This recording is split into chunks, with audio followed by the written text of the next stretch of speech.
খিচুড়ি রান্না হচ্ছে, ভুনা খিচুড়ি। আর গরু মাংস ভিজাইছি, আগে খিচুড়িটা রান্না করে তারপর হচ্ছে স্কুলে যাবো সাফিরাকে আনতে। মাংসটা বসায় দিয়ে যাবো, জাস্ট এসে খাবো আর কি। খুব খিদা লাগছে। কি অবস্থা, কেমন আছেন আপনারা?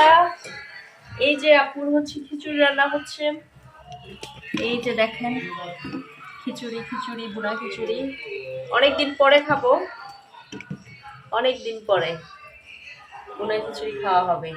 আমার ক্যামেরাম্যান নাই, আমি নিজেই আমার ক্যামেরাম্যান। তারপরে স্কুলে থাকলে আমার প্রবলেম হয়ে যায় ভিডিও করতে, অনেক কিছু করি বাট সেগুলো আর কি করা ভিডিও করতে পারি না। আজকে হচ্ছে খিচুড়ি রান্না করতেছি, আর গরুর মাংস ভুনা, আর হচ্ছে কালিজিরা ভর্তা আছে একটু। আমার আবার কালিজিরা ভর্তা দিয়ে খিচুড়ি খেতে খুবই ভালো লাগে। এখানে হালকা একটু পোলার চাউল দিছি, একটু ভাতের চাউল দিছি, কারণ সাফিরা হচ্ছে ভাতের চালের খিচুড়ি পছন্দ করে, এই জন্য হচ্ছে ভাতের চাল দিছে, হালকা একটু পোলার চাল দিছে। এই হয়েছে অবস্থা। তো রান্না শেষ করি।